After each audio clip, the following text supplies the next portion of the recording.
ಭದ್ರಾವತಿ ಶಿವಮೊಗ್ಗದಿಂದ ಶಬರಿಮಲೆಗೆ ತೆರಳಿರುವ ಮಾಲಾಧಾರಿಗಳು ದಿಢೀರ್ ಪ್ರತಿಭಟನೆ ನಡೆಸಿದ್ರು. ಕೇರಳ ಸರ್ಕಾರ ಅಲ್ಲಿಯ ಪೊಲೀಸರು ವಿರುದ್ಧ ಘೋಷಣೆಗಳನ್ನು ಕೂಗಿದ್ದಾರೆ. ಕೇರಳದ ಕೊಟ್ಟಾಯಂ ಜಿಲ್ಲೆಯ ಎರುಮೇಲಿ ಎಂಬಲ್ಲಿ ಕರ್ನಾಟಕದ ಮಾಲಾಧಾರಿಗಳು ಪ್ರತಿಭಟನೆಯನ್ನ ಆರಂಭಿಸಿದ್ದಾರೆ.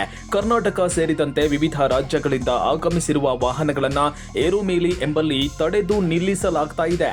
ಅಲ್ಲಿಂದ ಶಬರಿಮಲೆಗೆ 45 ಕಿಲೋಮೀಟರ್ ದೂರ ಇದೆ. ಹಾಗಾಗಿ ಎರುಮೇಲಿಯ ವೃತ್ತದಲ್ಲಿ ಪ್ರತಿಭಟನೆ ನಡೆಸಿ ಘೋಷಣೆಗಳನ್ನು ಕೂಗ್ತಾ ಇದ್ದಾರೆ.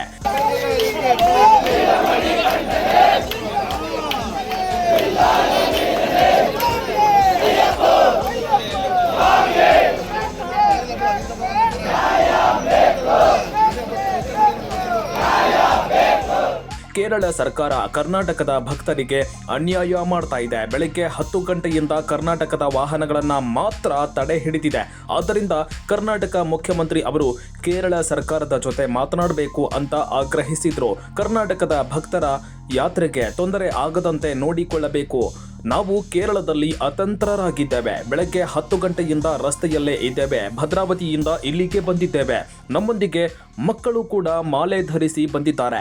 ಕೂಡಲೇ ಮುಖ್ಯಮಂತ್ರಿ ಉಪಮುಖ್ಯಮಂತ್ರಿ ಅವರು ಈ ಸಂಬಂಧ ಕ್ರಮ ಕೈಗೊಳ್ಳಬೇಕು. ಕರ್ನಾಟಕ, ಆಂಧ್ರ, ತೆಲಂಗಾಣ, ತಮಿಳುನಾಡು ಸೇರಿದಂತೆ ವಿವಿಧ ರಾಜ್ಯಗಳಿಂದ ಆಗಮಿಸುವ ಮಾಲಾಧಾರಿಗಳನ್ನ ಏರುಮೇಲಿಯಲ್ಲಿ ತಡೆದು ನಿಲ್ಲಿಸಲಾಗ್ತಾ ಇದೆ. ಕನಿಷ್ಠ 2 ದಿನ ಅಲ್ಲಿಯೇ ವಾಹನಗಳನ್ನ ತಡೆ ಹಿಡಿಯಲಾಗ್ತಾ ಇದೆ. ದುಬಾರಿ ಪಾರ್ಕಿಂಗ್ ಚಾರ್ಜ್, ಹೋಟೆಲ್ಗಳಿಗೆ ಅನುಕೂಲ ಮಾಡಿಕೊಡಲು ಹೀಗೆ ಮಾಡಲಾಗ್ತಾ ಇದೆ ಅಂತ ಮಾಲಾಧಾರಿಗಳು ಆಪಾದಿಸಿದ್ದಾರೆ. ಗುರುಸ್ವಾಮಿ ಕಣ್ಣನ್, ಜೀವನ್, ಕಿರಣ್, ವೀರಸ್ವಾಮಿ ಸೇರಿದಂತೆ ಹಲವರು ಪ್ರತಿಭಟನೆಯಲ್ಲಿ ಪಾಲ್ಗೊಂಡಿದ್ರು. ನಾವು ಕರ್ನಾಟಕದಿಂದ ಶಬರಿಮಲೆಗೆ ಬಂದಿದ್ದೇವೆ. ನಮಗೆ ಕೇರಳ ಸರ್ಕಾರ ಕರ್ನಾಟಕದ ಗಾಡಿಗಳಿಗೆ ಅನ್ಯಾಯ ಆಗ್ತಾ ಇದೆ. ಇದನ್ನು ನಮ್ಮ ಕರ್ನಾಟಕದ CM ಅವರು ದಯವಿಟ್ಟು ಇದನ್ನು ಗಮನಿಸಿ ನಮಗೆ ನ್ಯಾಯ ಕೊಡಬೇಕಾಗಿ ಕರ್ನಾಟಕದ ಎಲ್ಲ ಸ್ವಾಮಿಗಳ ಪರವಾಗಿ ಕೇಳ್ತಾ ಇದ್ದೇನೆ. ಇದು ದಯವಿಟ್ಟು ನಮಗೆ ಅನ್ಯಾಯ ಆಗ್ತಾ ಇದೆ. ಸುಮಾರು 10 ಗಂಟೆಯಿಂದ ನಮ್ಮ ಗಾಡಿಗಳನ್ನು ಜಾಮ್ ಮಾಡಿದ್ದಾರೆ. ಅದು ಕರ್ನಾಟಕದ ಗಾಡಿಗಳನ್ನು ಮಾತ್ರ ಜಾಮ್ ಮಾಡಿದ್ದಾರೆ.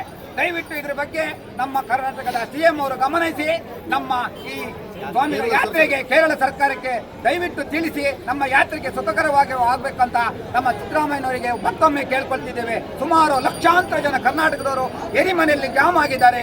ತುಂಬಾ ಗಾಡಿಗಳನ್ನ ಪೂರ್ತಿ ಇಲ್ಲಿ ನಿಲ್ಸ್ಕೊಂಡಿದ್ದೀವಿ. ಇದರ ಮೇನ್ ಕಾರಣಕರ್ತರು ನಾವು ಆಗಿ ಎಲ್ಲಾ ಸ್ವಾಮಿಗಳು ನಮಗೆ ಸಪೋರ್ಟ್ ಮಾಡ್ತಿದ್ದಾರೆ.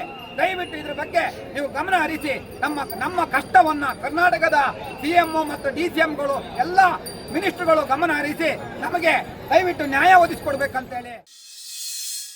ನಮ್ಮದು ಚಿಕ್ಕಮಗಳೂರು ಜಿಲ್ಲೆ ಕಡೂರು ತಾಲೂಕು ಬೇಲೂರಿಂದ ಬಂದಿರೋದು.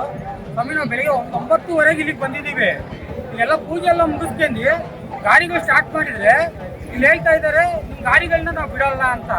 ಇಲ್ಲಿ ಸುಮಾರು ಸಾವಿರಾರು ಗಾಡಿಗಳು ಇಲ್ಲೇ ಸ್ಟಕ್ ಇದಾವೆ. ಕರ್ನಾಟಕದ ಗಾಡಿಗಳು ಯಾವುದೂ ಬಿಡ್ತಿಲ್ಲ. ಯಾಕೆ ಅಂತ ಕೇಳಿದ್ರೆ ಯಾರು ಬಂದು ನಮ್ಮನ್ನು ಕೇಳ್ತಾ ಇಲ್ಲ. ಇದ್ರ ಬಗ್ಗೆ ಕರ್ನಾಟಕ ಸರ್ಕಾರ ಸ್ವಲ್ಪ ತಗೋಬೇಕು. ನಮ್ಮಲ್ಲಿ ಸಣ್ಣ ಮಕ್ಕಳು ಕರ್ಕೊಂಡ್ ಬಂದಿದ್ದೀವಿ. ಇಲ್ಲಿ ಯಾರು ಬಂದು ನಮ್ಮನ್ನು ಏನು ಅಂತ ಕೇಳ್ತಾ ಇಲ್ಲ. ನಾವು ಕೋಟ್ಯಾಂತರ ರೂಪಾಯಿ ಕೇರಳ ಸರ್ಕಾರಕ್ಕೆ TP ಕಟ್ತಾ ಇದೀವಿ. ಡೀಸೆಲ್ನಿಂದ ಬರ್ತಾ ಇದೆ. ಇಲ್ಲಿ ನಮ್ಮ ಕರ್ನಾಟಕದಿಂದ ಬರೋದು ಎಲ್ಲ ಆದಾಯ ಕೇರಳಕ್ಕೆ. ದೇವರ ನಾಡು ನಡೀತಿರೋದೆ ಕರ್ನಾಟಕದ ಅರ್ಧ ಆದಾಯದಿಂದ.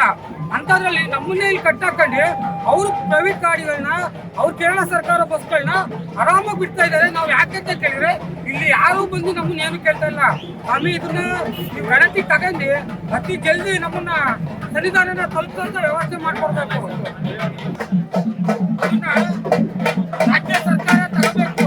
DK ಶಿವಕುಮಾರ್ ಆಗಿರ್ಬೋದು, ಸಿದ್ದರಾಮಯ್ಯರಾಗಿರ್ಬೋದು, ವಿರೋಧ ಪಕ್ಷದ ನಾಯಕರಾದಂಥ ಅಶೋಕ್ ಅವರಾಗಿರ್ಬೋದು, ಈಗ ನಮ್ಮ ಸಮಸ್ಯೆನ ಕುಮಾರಸ್ವಾಮಿ ಅವರು ಸಚಿವರು ಕುಮಾರಸ್ವಾಮಿ ಅವರಾಗಿರ್ಬೋದು, ನಮ್ಮ ಕ್ಷೇತ್ರದಲ್ಲಿ ಸುಮಾರು ಶಾಸಕರು ಇದ್ದಾರೆ.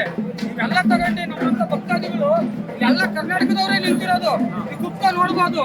ನಮಗಿದೊಂದ್ರ ಬಗ್ಗೆ ನೀವು ಸ್ವಲ್ಪ ತಗೊಂಡು ಏನು ಅನ್ನೋದನ್ನ ತಿಳಿಸ್ಕೊಡ್ಬೇಕು.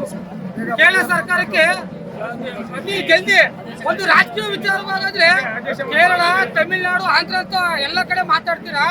ಈ ಅಷ್ಟೊಂದು ಜನ ಮಾಲಾಧಾರಿಗಳು ನಡು ರೋಡ ನಿಂತಿದೀವಿ. ಇದನ್ನ ಪರಿಹರಿಸಬೇಕು.